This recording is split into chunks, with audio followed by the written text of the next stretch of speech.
Today's educational is led by Peter Drucker, who is originally from the US but has lived in the Netherlands and been a member of the Dutch section of the Fourth International since 1993. He is a former co-director and still a collaborator of the IIRE.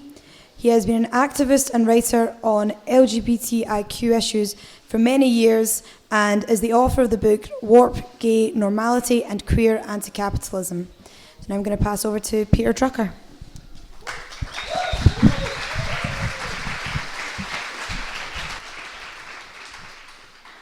Thank you.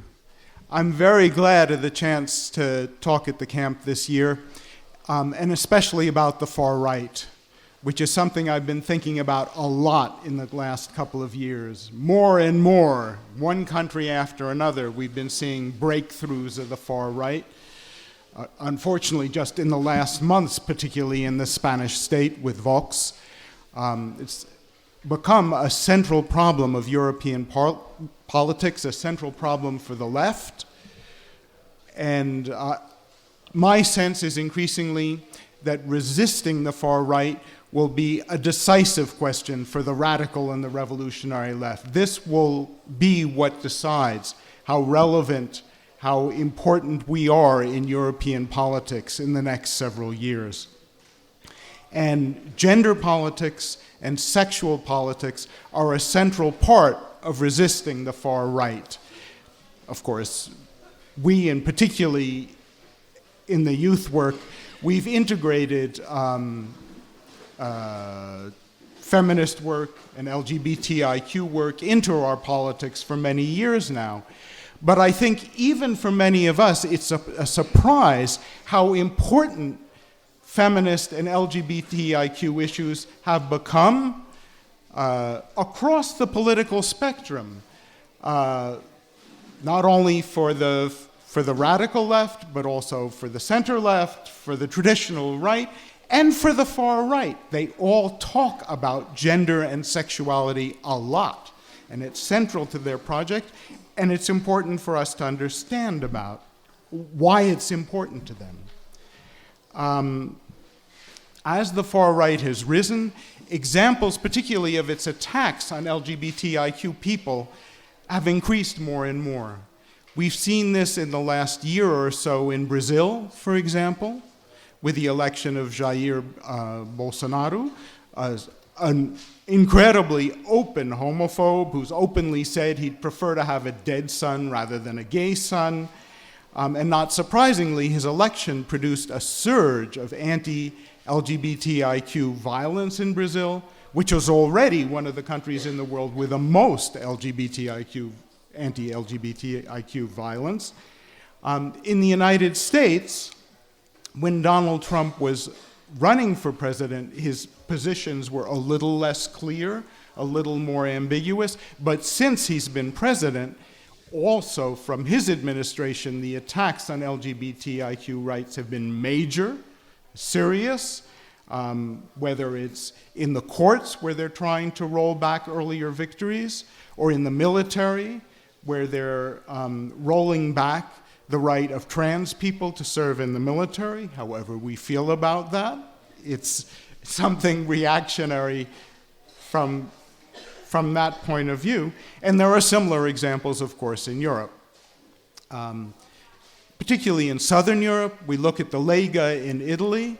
The Lega has had a consistently anti-feminist, anti-LGBTIQ discourse, and this was visible particularly a couple of years ago when the center-left government pushed through a bill on same-sex civil partnerships, and the Lega did everything possible to block that bill, submitting over 5,000 amendments in Parliament in an attempt to kill it, and of course, Vox here in the Spanish state, which on its website has even denounced holding pride events at all as a scandalous thing and something that shouldn't be done where children might see them.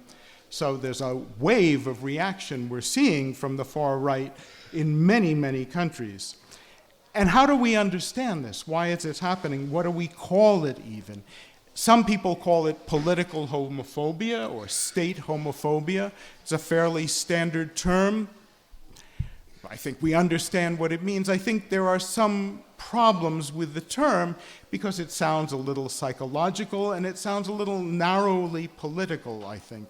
Whereas what we're seeing from the far right is something much broader, something with deep roots in society, and it's part of deeply rooted reactionary projects in society.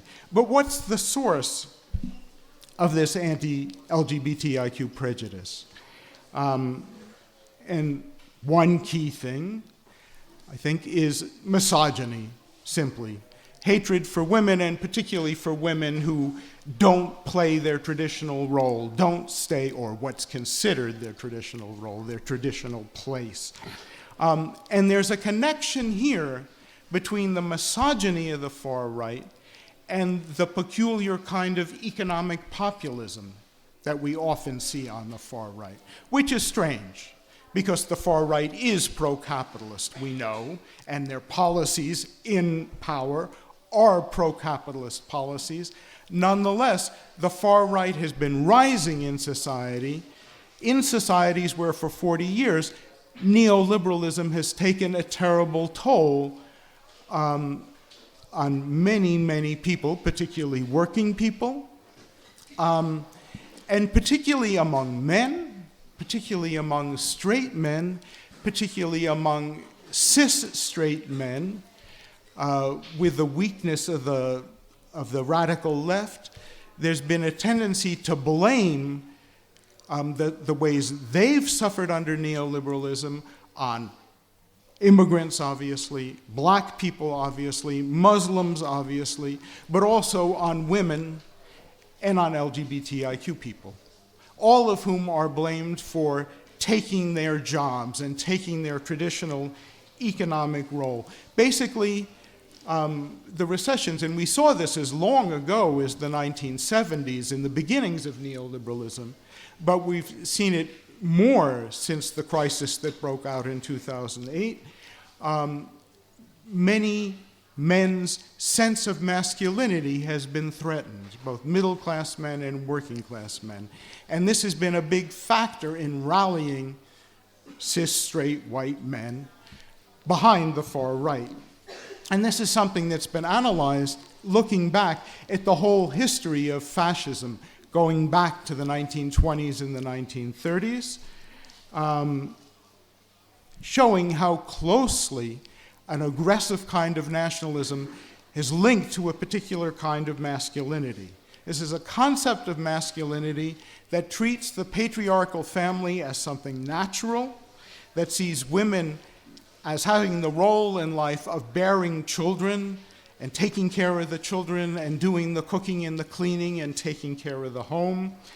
And they see LGBTIQ people generally as weakening the nation's moral fiber and therefore being a threat to the nation.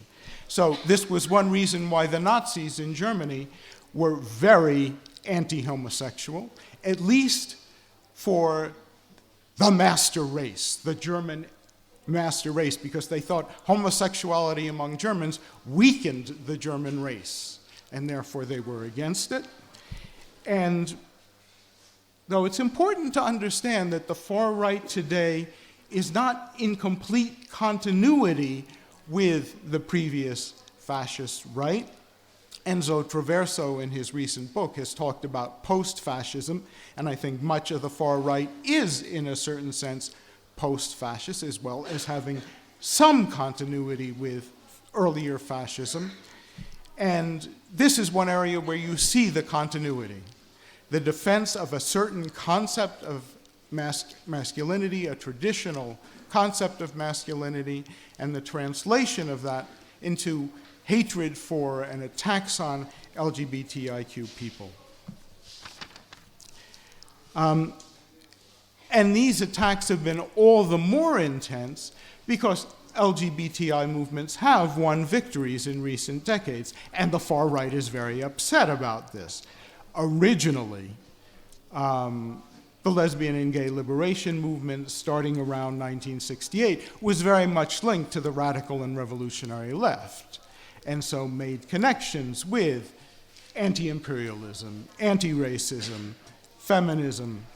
And this was part of what enabled LGBTIQ movements to grow very rapidly and become stronger very quickly, and has helped lead to a series of victories in the 1980s and 1990s, overturning anti-gay laws where they existed, open anti-gay laws, passing laws against discrimination or laws that were discriminatory around sexual orientation.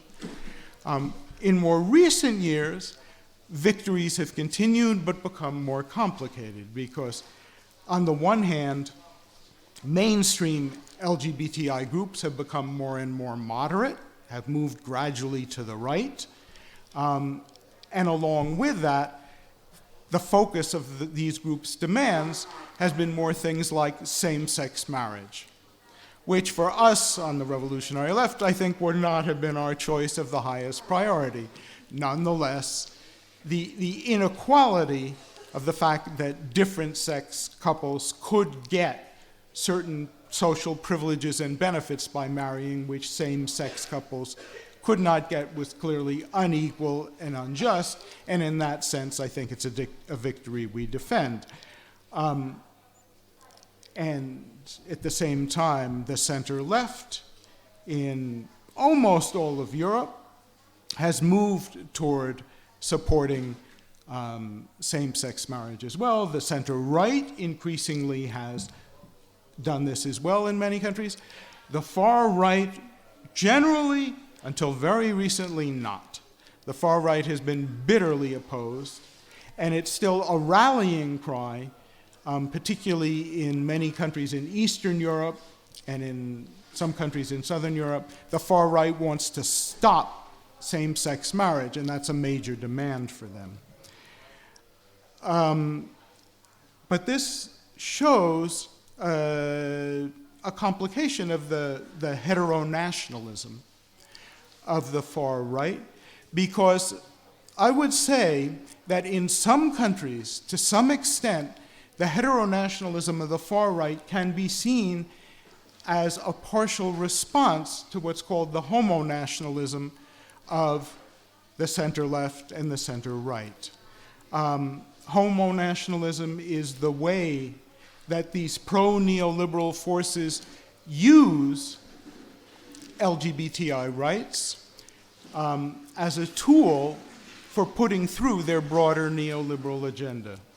And it's a peculiar thing because on the face of it, there's no connection, it's strange, but they make it part of a broader liberal agenda that's about freedom, supposedly, defined in a very particular way, including economic freedom in a neoliberal, reactionary way.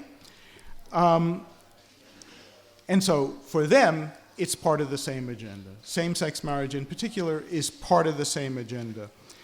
And in some countries, the far right has responded to this with its heteronationalism. This is particularly important in Eastern Europe because in Eastern Europe, generally, most victories, legal victories we have seen for LGBTI rights have been the consequence of European Union policy. This is not always true. For example, East Germany decriminalized same-sex sex a year before West Germany did it. West Germany kept reactionary Nazi laws longer than East Germany did.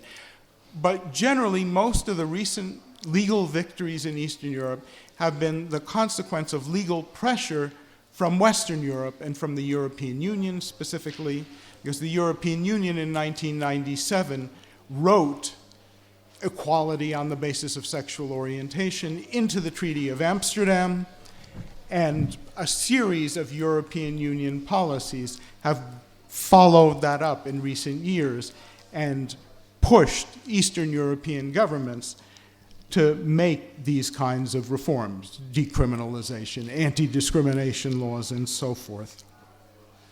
But the consequence has been that Eastern Europeans who have been suffering under neoliberalism, who have seen Western European capital move in massively, have been seeing social protections that they had under the old Stalinist regimes stripped away, have seen growing inequality in their societies.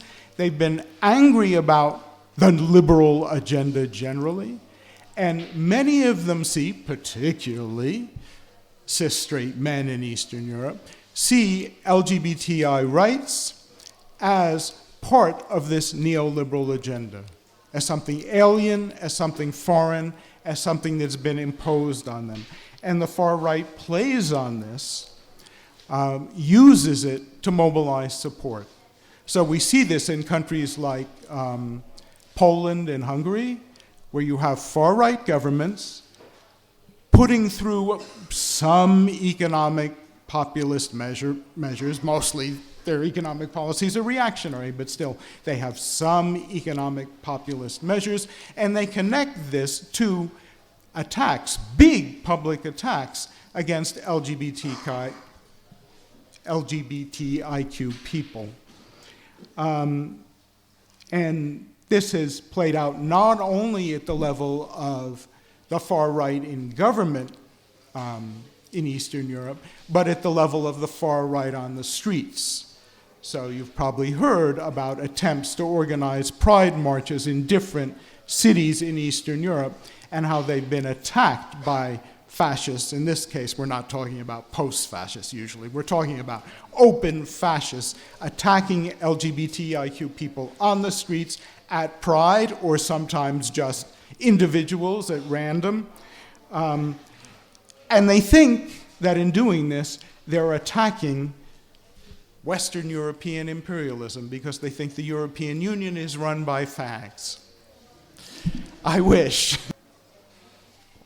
So now I want to complicate the story a little bit, because the far right in the world and in Europe is mostly heteronationalist, but not 100% consistently.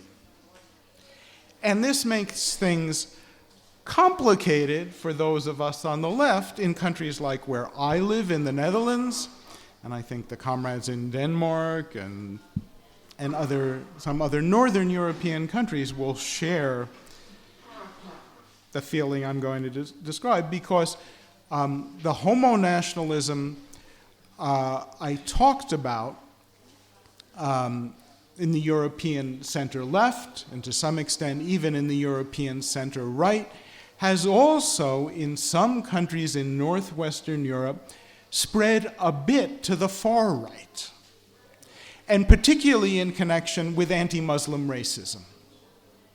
Because the far right in northwestern Europe clearly hates Muslims just about more than they hate anybody. They hate many people, but particularly Muslims. And in their attempt to gain as many votes as possible for their reactionary and racist agenda, they have in various countries, in various ways, seen ways to get gay votes, particularly white gay male votes, cis white gay male votes, for their far right parties and their far right agendas. And we've seen, taken as a whole on the European far right, maybe this isn't so important an element of analysis. But if you are an LGBTIQ activist, it can be important. Because within our communities, this is a serious danger.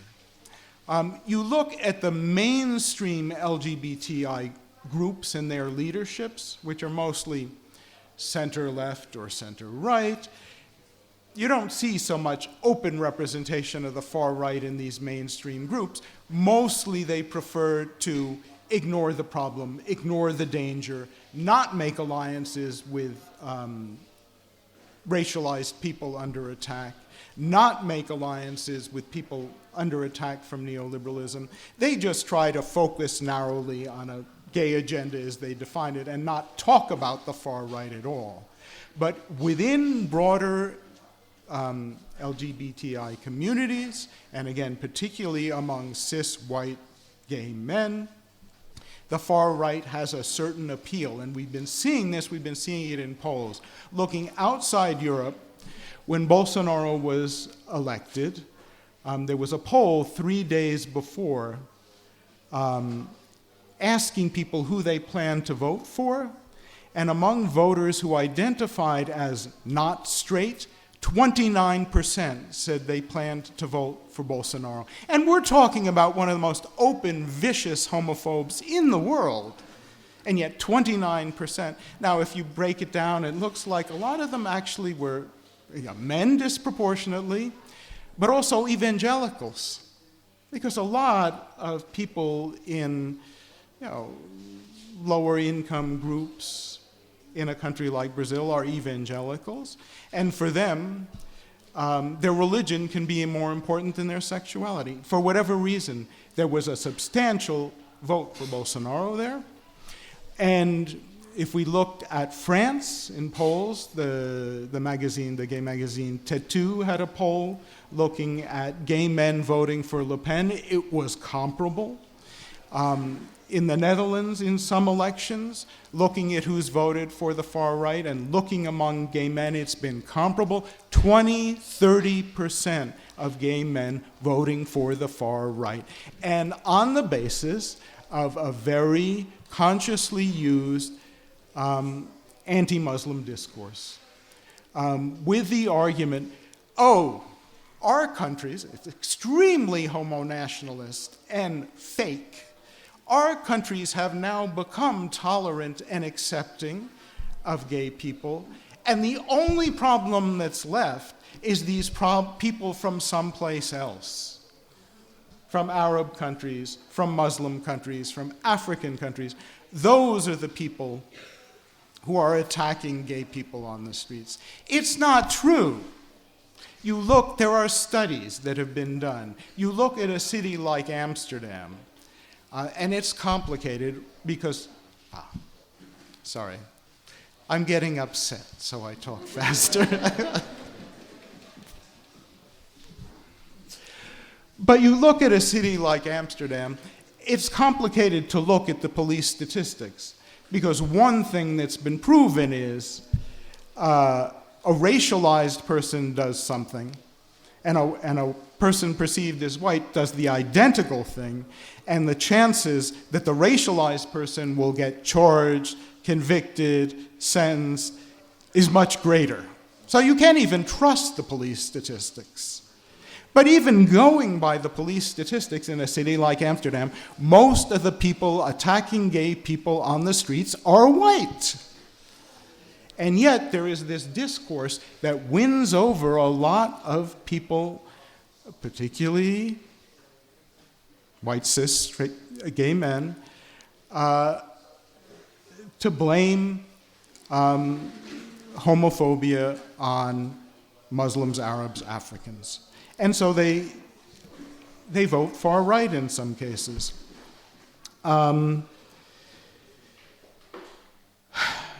It's comparable. There's a book by Marxist feminist Sarah Faris. I don't know how many people here have read it, but I think it's a wonderful book talking about femo-nationalism. And it's a wonderful book, I think, and it talks again about how the right and the far right and even the center left use women's rights as a way to attack Muslims and racialized people generally in Europe. She focuses specifically on France, the Netherlands, and Italy, and shows that all this has been woven into state policies and into the economy, because these prejudices against how oppressive Muslim culture is for women are being used to drive these women into the lowest end of the workforce, of the economy, doing care work that desperately needs to be done, but that is very badly paid, very exploitative, and therefore not very much in demand. And the right and the state push racialized women to do this work. And it's all part of this same phenomenon of femonationalism and homonationalism. And the way the far right has picked up on it is very peculiar sometimes. In particular, how fast they've changed their attitudes. Just one story from the Netherlands. In the 1990s, there was a right-wing columnist for a weekly journal in the Netherlands called Gerry van der List, who wrote angrily about the gay games and gay men who were too exhibitionist, didn't wear enough clothes, whatever. It was scandalous. A few years later, we had the Canal Pride in Amsterdam, and the same right-wing columnist wrote about it, and gay men did pretty much the same things, you know, on the boats, having a good time, and he thought it was wonderful. Why? Because Muslims weren't going to like it. It's a bizarre thing, but as the Dutch columnist who wrote about it said, same naked guys. But suddenly what they mean for the right is something different. We used to be bad, now we're good. Strange. It fits into a broader right-wing agenda, which is an agenda, strangely enough, of defense of the family. The right and the far right used to think that lesbian and gay people being lesbian and gay in public were a threat to the family. Now, with same-sex marriage and adoption, they don't necessarily think that anymore. This homonationalism is part of a broader phenomenon, which a scholar named Lisa Duggan has called homonormativity, and it's the integration of whole layers of LGBTI people into family structures that support the reproduction of labor under capitalism. I understand you've talked about social reproduction on the Feminist Day, and LGBTI people are also being, to some extent, incorporated into this through homonormativity. And it's particularly, lesbian and gay couples who get married and have kids or adopt kids, who make the right feel, oh, maybe they're okay, we can deal with these people. And even on the far right, some people have begun to see this. Not only voting for far right, not only do you see gay men particularly voting for far-right parties, but even in the leaderships of far-right parties we have seen. The spokesperson for Alternative for Germany, the main far-right party in Germany, Alice Weidel, is a lesbian. The former national secretary of the French National Front, Florian Philippot, is an open gay man. Despite Donald Trump's attacks on LGBTIQ people, he has gay defenders inside the Republican Party. He's appointed an openly gay ambassador to Germany, who's one of the main people making connections with far-right parties for Trump. Again, looking at an open, vicious homophobe like Bolsonaro, even in his administration, particularly in the Ministry of Women, Family, and Human Rights, you have openly lesbian and trans high officials who are representing Brazil in international human rights meetings. So the far right has its contradictions. Now, it's complicated for them because even as some of these far right parties play to a greater or lesser extent with homonationalism, they also have to take account of their base. And the base of the far right, as a rule, is very homophobic and transphobic still. And that's something they have to take into account. There was a poll in the Netherlands, for example,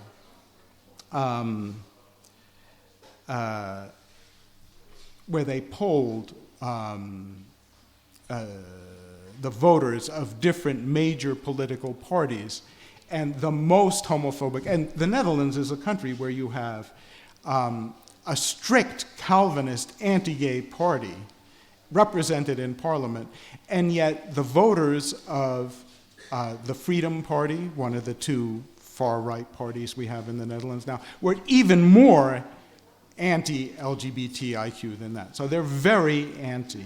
And this is despite the fact that you have spokespeople of this party defending LGBTIQ rights in Parliament and supposedly defending our LGBTI people against Muslims, and yet they have this very homophobic base.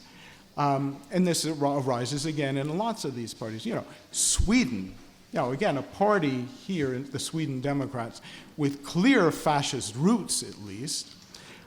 It's a party that organized a supposed pride march through a largely immigrant neighborhood in Stockholm with chanting "homo haters off our streets." But of course, they have a very anti-gay base in reality. So this is a contradiction they have to deal with. And this leads to contradictions in their behavior. So in the Netherlands, for example, there was recently a vote in Parliament to ban conversion therapy on gay people, you know, electric shocks, whatever, to turn gay people straight. And the two far-right parties acted in advance as if they would vote with a great majority to ban conversion therapy, and in the end they voted against the ban, probably because of pressure from their base. And I think we see this contradiction even more in France with what used to be the National Front and is now the National Rally, Rassemblement National. A decade ago, as part of Marine Le Pen's efforts to transform her party into something more respectable and less fascist-looking, she too was moving in a more homo-nationalist direction. So she too, in 2010, for example, gave a speech where she said, "We know you gay people suffer and you're discriminated against and you're being attacked, and by whom? Immigrants and Muslims, and we're here to defend you." So that was becoming the far-right party line in France until 2012, when you have a center-left government pushing through same-sex marriage, and suddenly you get this enormous homophobic wave in the streets of France, and suddenly the National Front says, ooh, there's profit for us here. So not Marine Le Pen herself, she kept sort of quiet during this big struggle. It's particularly her niece, Marion Maréchal Le Pen, who emerged as the National Front's big anti-marriage equality spokesperson. But ever since then, the National Rally has had trouble setting its position and its discourse.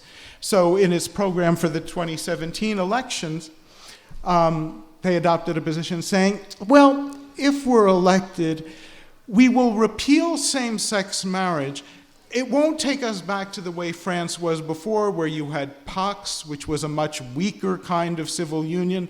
We would put through a very robust kind of civil union, which would give same-sex couples almost the same rights, but we wouldn't call it marriage. I think this shows the kind of contradictions the far right can be wrestling with.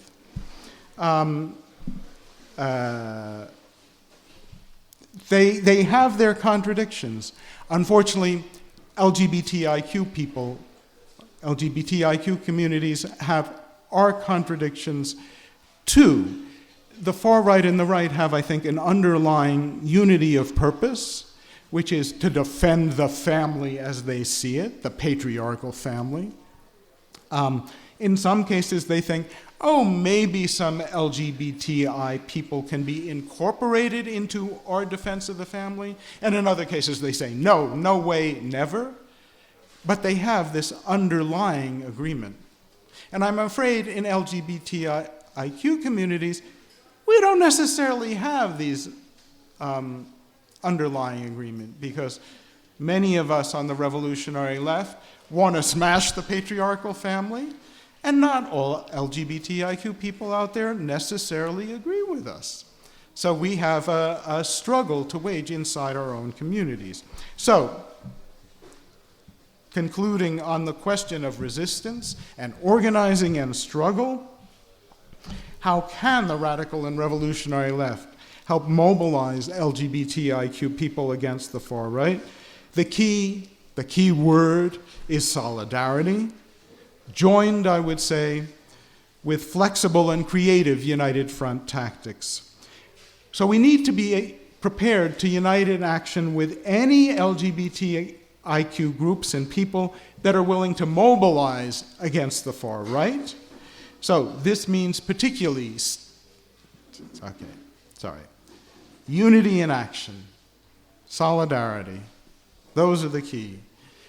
We need to be prepared to unite in action with any LGBTIQ groups that are willing to mobilize against the far right.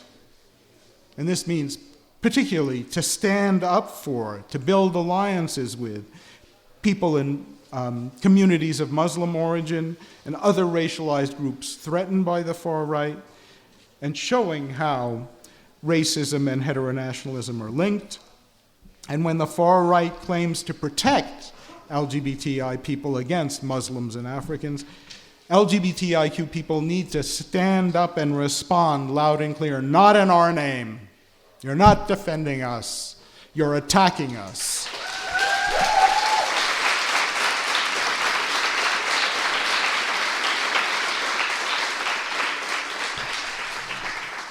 But it's complicated because it's clear, but it's complicated.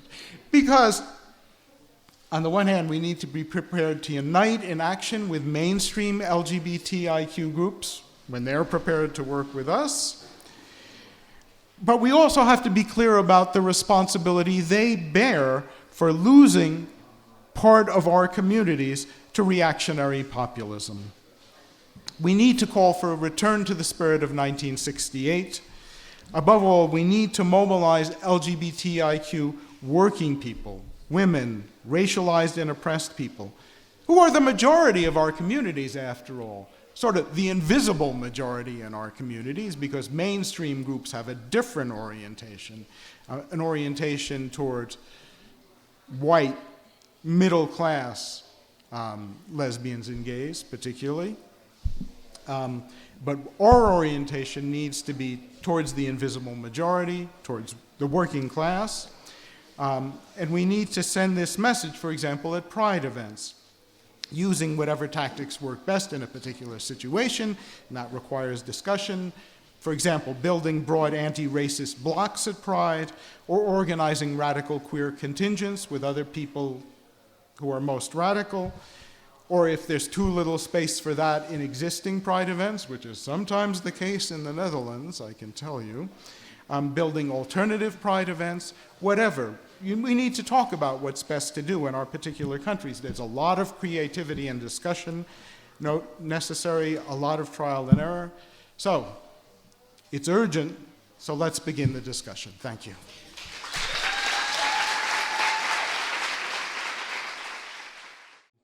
But I feel the sense of difficulty. Okay? I think we're thinking along the same lines, working along the same lines, and that's inspiring to me. But I share the sense of the difficulties we face, the big challenges we face. I'll very briefly tell one little story that fits with some of the other stories comrades have told about Pride, for example. My partner, Christopher, who's in the front row here, and I live in Rotterdam, which is the second biggest city in the Netherlands, and a city where the far right is very strong. And last September, we went to Pride in Rotterdam, and the far right did participate. There were attempts to exclude them, but they weren't excluded. In fact, the organizers, in order to be inclusive, they said, gave them a place near the front of the march. So how do we fight this? How do we reclaim pride? How do we deal with the contradictions with the institutionalized movement? All these questions people are clearly dealing with. And I think people in the discussion gave more answers than I gave in my talk, and some good answers. So I just want to repeat 3 big messages that I heard from the discussion. One was make the oppression visible, because the right and the institutionalized movement don't make the violence and oppression visible, and they aren't intersectional, they don't make the links, so they don't focus on homeless youth, they don't focus on poverty, they don't focus on LGBTIQ people who are themselves victims of racism.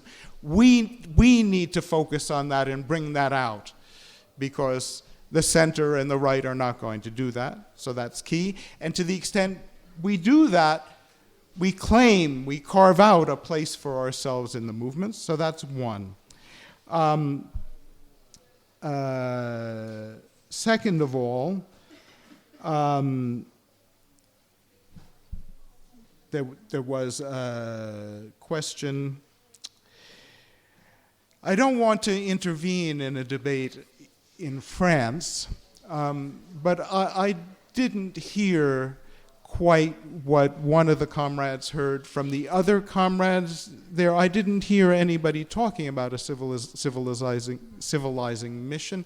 What I heard about was something important, which is we need to make the connections, we need to be present in the struggles against racism, we need to be present in the class struggles, and it's not by going there as missionaries, it's by going there to support struggles that are also our own struggles and linked to our own struggles. And when we do that, alliances get forged almost automatically. People see the place of LGBTIQ people in anti-racist struggles and in class struggles. So that's something else we need to do that's key in reclaiming the movement, is build these links in practice, not as teachers, but as participants who make the connections.